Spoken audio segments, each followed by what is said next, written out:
Bonjour, Gilles, ici pour actualité-dvd.com. Je vous parle du DVD du film Tales from Earthsea, version doublée en anglais de Gedo Senki, un film de Goro Miyazaki, distribué par Disney et présentant les voix de Timothy Dalton, Cheech Marin et Willem Dafoe, sorti en magasin le 8 mars 2011. Dans un monde merveilleux où les humains, descendants des dragons, parcourent la terre et les mers, un jeune prince trahit son royaume malgré lui. En exil, il rejoint un mage mystérieux et en vient à affronter un terrible magicien qui cherche à accéder à la vie éternelle. Tales from Earthsea est un film curieux et intéressant pour plusieurs raisons. La plus évidente, c'est qu'il s'agit du premier film de Goro Miyazaki, le fils du génial cinéaste Hayao Miyazaki, bien connu pour de grandes œuvres d'animation comme Le Voyage de Chihiro, Porco Rosso ou Princesse Mononoke.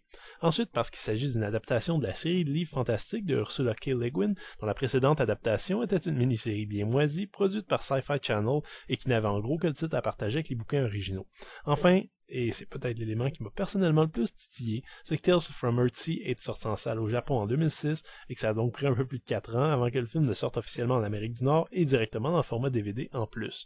Tous ces éléments apportent donc leur lot de questionnements et c'est avec beaucoup d'intérêt que j'ai sauté ce DVD pour satisfaire ma curiosité. Premièrement, est-ce que Goro Miyazaki peut se mesurer à son distingué papa en termes de talent de conteur? À mon avis, il n'est pas encore tout à fait.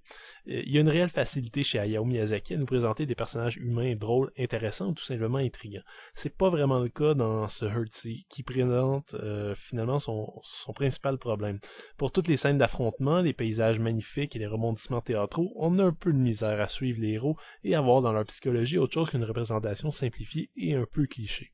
C'est dommage, d'autant plus que l'histoire fait preuve d'un sens de l'ambition assez démesuré, puisque Tales from Earthsea se présente carrément comme un conte philosophique et existentialiste, traitant de thèmes vastes et universels comme les liens entre la vie et la mort ou la peur de l'échec et la nécessité de s'assumer pour prendre une place dans la société. Et comme nous sommes dans un film des studios Ghibli, on a évidemment une bonne dose de réflexion sur l'impact environnemental de l'être humain et l'importance pour l'homme de trouver enfin sa place dans la nature. Si l'aspect écolo est plutôt bien mené, je trouve, et reste assez effacé, à mon avis, tout ce qui touchait à la vie et la mort était assez lourd et certains dialogues entre les personnages ne font que parler de ça. On en vient presque à oublier l'histoire de base tant tout ça nous est mené de façon pesante. Quant à l'adaptation des bouquins, vous ne trouverez pas quelque chose de très très fidèle, mais l'univers est globalement respecté et certains personnages littéraires apparaissent, ce qui est déjà beaucoup par rapport à la mini-série américaine. Enfin, je soupçonne que le film ne sort que cette année, en partie pour éviter justement tout lien avec la mini-série précédente.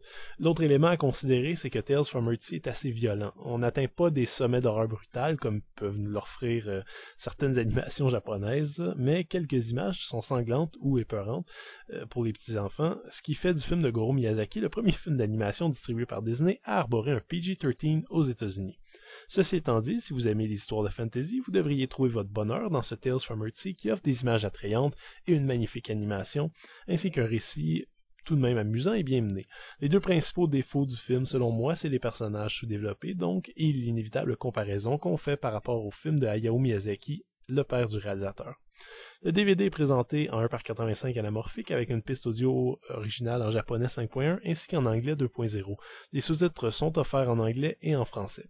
L'unique vrai bonus de cette édition est un court reportage portant sur la genèse du film et inutile de dire que j'aurais aimé en savoir beaucoup plus puisque les deux seuls intervenants ici sont le producteur Toshio Suzuki qui nous parle en langage marketing, ainsi qu'un historien d'animation.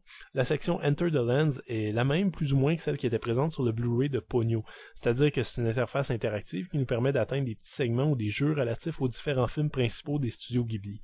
Le seul bonus interactif donc concernant Tales from Earthsea est un questionnaire, ma foi, assez ardu. Tales from Earthsea est peut-être pas l'adaptation attendue des fans de Ursula K. Le Guin, ni un nouveau chef-d'œuvre mémorable des studios Ghibli. Mais du moment qu'on oublie un peu la digne filiation du réalisateur Goro Miyazaki, ce film reste un divertissement de très bonne facture, bien que décevant sur certains petits aspects.